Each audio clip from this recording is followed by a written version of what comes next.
Hi, this is Russ. I'm back with you to start our tour of the Texas White House, and we're going to start with the office. When you approach the house from the parking lot, it's really the first part of the house that you really focus on. It was a wing added by Mrs. Johnson because she was married to a workaholic. Lyndon Johnson would make phone calls at any hour of the day and night from the bedroom, the living room, the dining room, anywhere he had a phone that was close and he decided he needed to talk to somebody. And Mrs. Johnson got a little tired of the house being one great big office. So her idea was to provide him with an office where he could work. So as Senate Majority Leader and Vice President and President, this was where he conducted the nation's business when he was on the LBJ Ranch. When you approach the pathway and come up to the door, you do that just like people who would have visited the president at the time. And when you open that door, I used to love to take people in there for the first time and watch their reaction as they realized they had just stepped back in time, back into the 1960s. Because of the efforts of park employees and the Johnson family, everything in the room was able to be put back to that time. I mean, the light fixtures, the curtain rods, the curtains, the paneling, it's all just like they would have known it because it is the stuff that was in the office during his time. When you first go in the door, you might notice on the right side a Motorola radio telephone. Now, telephone was President Johnson. It was just an extension of his arm. He used that phone to talk to persuade, to negotiate with world leaders and congressional leaders and mayors and leaders around this country, all during his political life. When they bought the house in 1951, there was one phone line. When he became vice president, there were 15 phone lines.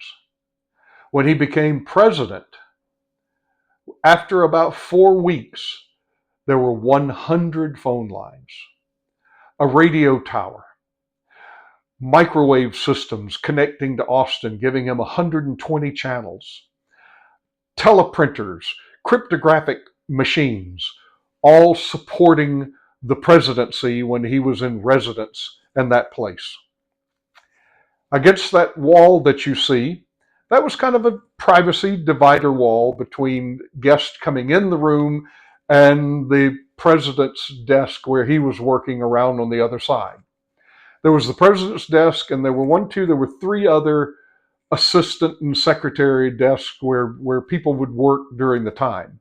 That's the one thing we don't have in the office, and you have to kind of imagine that. You have to feel the power of that place when you walk in there and realize that if Johnson had been at work there, the TV may have been going, telephones were ringing, calls were being made, typewriters were operating, the noise and chatter of people moving about, advising the president and talking about issues and strategies would have all happened.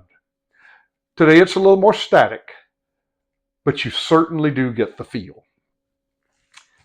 That wall had been taken down by Mrs. Johnson after his death when she converted the room to a den. The wall was meticulously removed, stored, and when the time came, it was put back in its original location. In front of that wall, there's a presidential gift from Mexican President Mateos. Above the saddle, there are photos of the president and members of his staff busy at work in the office. We like to put those photos up there so that you could look at what was actually going on and then turn away and scan around the office and really recognize that it was exact. Remember, I said in the first video, one of the unique things about the Texas White House is that we had to recreate very little. And that's what you're getting when you walk in the president's office on the LBJ Ranch. I say everything's exactly like he would have known it, except for one thing. In deference to a request by Lucy, we did not put the brown shag carpeting back down on the floor. As Lucy explained to me, she said, Russ, it doesn't reflect well on my family. And if Daddy had ever slowed down long enough, Mama would have had that carpeting taken out. And she did just that when she made it a den and she put the wood parquet floors down. So, under the saddle, you see a piece of brown shag carpeting. The runners where the visitors would come into the office and look around is a brown carpeting. So we tried to give you that feel to complete the whole picture.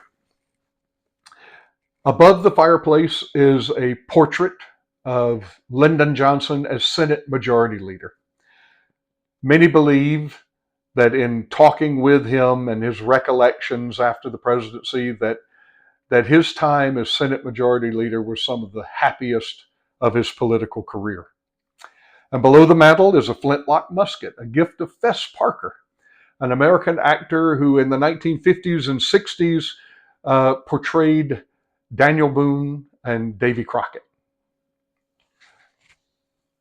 When you turn and look over at the desk, one of the things that jumped out to me, other than the brown chair that's in front of the desk, that was his chair in the Kennedy cabinet room, is this tiny little device sitting on top of the desk, a Zenith Space Commander. That was the remote control for the TV up on the wall in the office. I think it's very appropriate that the man who led the beginnings of the space race and getting an American astronaut on the moon would have a remote control for his TV called a Space Commander. In fact, some people like to chuckle. They remember when Kennedy addressed the Congress in 1961, and he said that, before the decade was out, we want to take a man safely to the moon and return him again. And some people joke that shortly after making that statement, he looked at Lyndon Johnson and said, "We can do this, right?" The pillow on the recliner in front of the fireplace, according to Lucy and Linda, that was one of their daddy's prized possessions. And it has an interesting story too. Number one, it describes a lot about the man. This is my ranch and I'll do as I damn please. But the pillow was bought by one of Mrs. Johnson's secretaries when she was on vacation. She found it at a gift store, and when she saw it, she immediately thought of Lyndon Johnson. She brought it back from vacation. She kept it with her. She was a little apprehensive about giving it to the president until Mrs. Johnson found out about it and said he would love it, and absolutely he did. The paintings of the Beagles, him and her, was presented by Leo Bianco as an inauguration gift for the new president. The desk was a gift of the Senate when he became vice president. This had been the desk in his office as Senate Majority Leader. And it's dual-sided, so it allowed a secretary or an advisor or a cabinet member or any guest in close proximity to discuss policy and the steps to take and drafting the next law for Lyndon Johnson to be right there with him working in the same place. Also on the desk is a music controller. He or Mrs. Johnson or anyone in the house could control radio and TV station audio. They could play Muzak. The Johnsons owned the Austin franchise of Muzak. And I was told that reel-to-reel tapes of Muzak music were regularly brought to the house when the president was there, and he could control that sound in the house and out in the front yard. You'll see those controllers throughout the house too. They're mounted in a lot of the rooms, and we'll bring those up in the next videos. A tiny little model of a satellite sits on the bookcase behind the office. That's a Telstar satellite, and it is a memento of a 1962 telephone call that Lyndon Johnson made via satellite. More of that great technology that allowed him to bring the presidency to the hill country of Texas. The prehistoric axe, another gift. All around the room and throughout the house, there are gifts to the Senate Majority Leader, the Vice President, the President, and by family, friends, advisors, world leaders that are sprinkled about. And many of them find their home uh, in the office. The Eisenhower bust reminded Johnson of how much could be accomplished when you were willing to cross the aisle and work with members of a different political party to make things better for Americans. There's a stack or a bundle of $100 bills set in acrylic, but they don't have George Washington's portrait on them. They have Lyndon Johnson's. So his friend John Connally, who had been governor of Texas, personal friend of the president and Mrs. Johnson, had been Secretary of the Treasury for 1971 and 72. And as a fun little gift to the president, he had 100 $1 bills run with LBJ's portrait on it. They were sealed in acrylic so they could never be used or traded for anything. But what a nice little memento from his friend to the former president. Under the cabinet is where so many of those phone lines came in.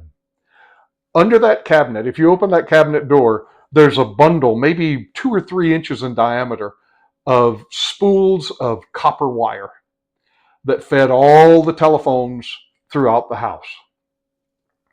See, Lyndon Johnson worked from the Texas White House during the presidency for 490 days. That's about 20% of his time there. He returned to the ranch 74 times. And he was able to conduct the business of the country from the LBJ Ranch because of reliable aircraft, good communications, and a nice 6,000-foot airstrip that allowed visitors from around the nation and around the world to pay visits with the President of the United States at his favorite place, the LBJ Ranch.